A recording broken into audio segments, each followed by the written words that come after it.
In 2019, on a typical day in the business offices of Norsk Hydro, a global aluminum producer, an employee sat down and opened an email. The email, however, was not so typical. It contained ransomware.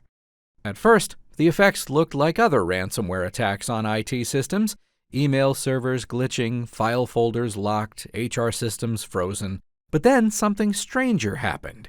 Hundreds of miles away, factory floors went silent. Aluminum presses stopped. Furnaces went cold. The physical processes, not just the digital ones, had ground to a halt.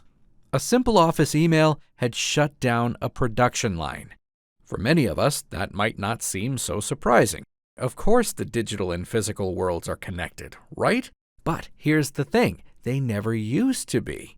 Historically, a manufacturer's technology could be divided into two distinct separate worlds: IT and OT. IT, or information technology, runs business processes: email, file storage, HR systems, and so on.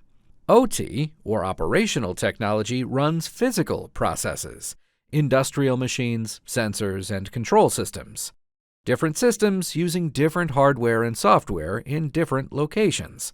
But today they're increasingly connected, for better and worse. For better, IT-OT interconnectivity can allow for smarter, faster decisions, as business process information can flow more directly to physical processes.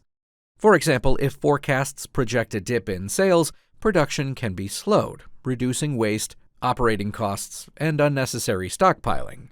For worse, this convergence creates new vulnerabilities with big consequences. Norsk Hydro's attack is an example, albeit a relatively small one.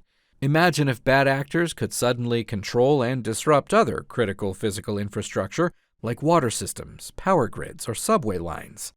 In this primer, we'll explore the world of manufacturing tech in more detail, both the IT elements and the OT. We'll also cover the key vendors in the space and the ways that manufacturers think about their tech spending.